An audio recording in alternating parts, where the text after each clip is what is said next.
here's the first part. The first part is we only have like 9 or 10% of companies reporting earnings right now.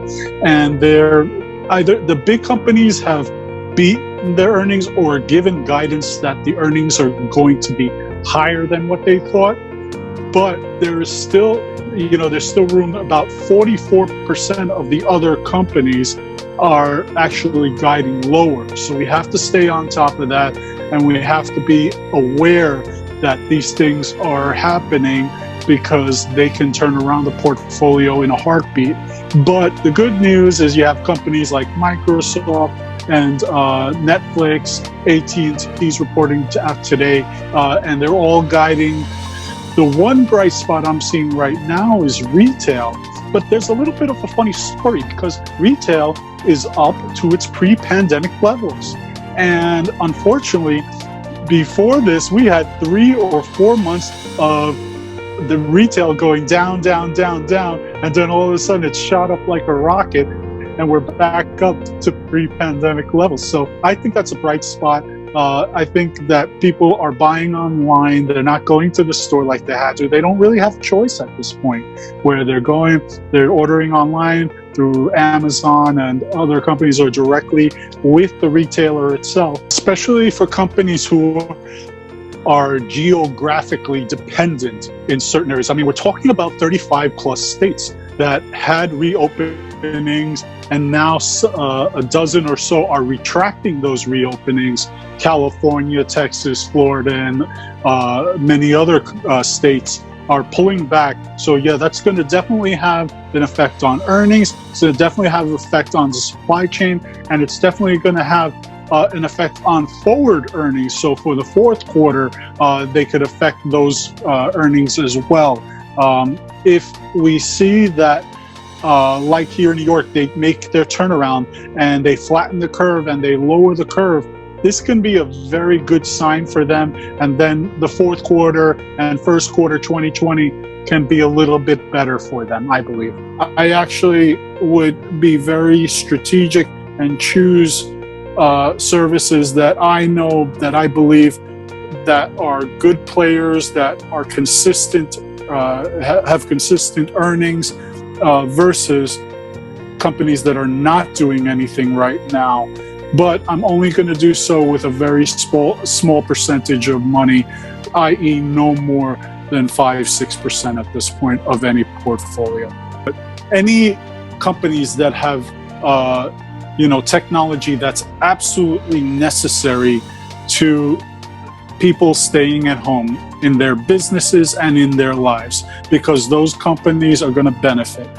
So your Amazons, that's a given. Microsoft, that's a given. Zoom, that's a given.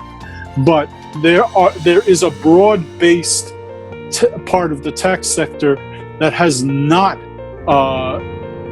moved on and moved up in the market.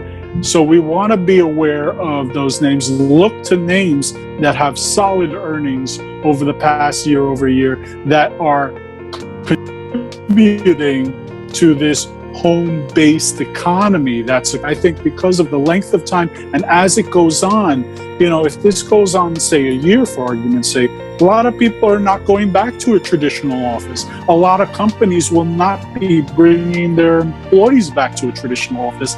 So I see this as a game changer, and the companies that are investing heavily in those technologies and who are part of that wave of innovation are going to do very well. What happened is we reopened the states.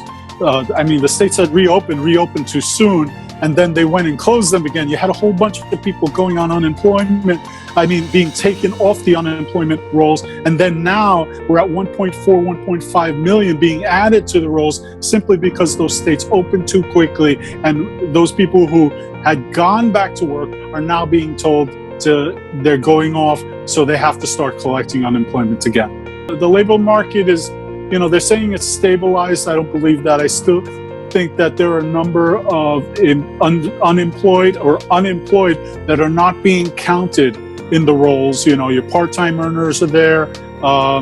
People who are working various jobs, per se part-time, they're not being counted in that number. And there are just simply some people who are no longer even being counted by the unemployment number millions. We don't know that number, but we know it's significant enough to look at every once in a while, if and when we do get that data from the various agencies or the companies that are using or outsourcing themselves. Do I think it's significant enough to be worried about at this point? Well, it's always a worry, but the idea is, what's it going to look like next week when the numbers start more appearing for, we've had the pause of the reopening, and that we need to now be aware of not only this pause, how it's going to affect unemployment numbers, but is it going to affect the next earnings numbers in the fourth quarter and how that's going to turn around too. The funny thing is that these numbers don't tell the whole story. I'll just give you, for instance, here in the Northeast, we saw the numbers spike up a big number. We're seeing that now in the Sun Belt, Texas, Florida, Arizona, California. California has the most cases now, more than New York. But given the proper response, if they respond accordingly, they can easily, well, not easily, but bring their number down dramatically by doing a shelter in place or mandatory mask wearings and the like. If they do that and they start to bring that number down, then we could easily see a reopening in those states, and then the economies open up and the numbers of unemployment start to fall, and fall in a manner that we saw once the states had reopened. So it'll be like we hit the pause button and now we got to hit the play button again. So we're definitely on top of it, and we're definitely watching those numbers.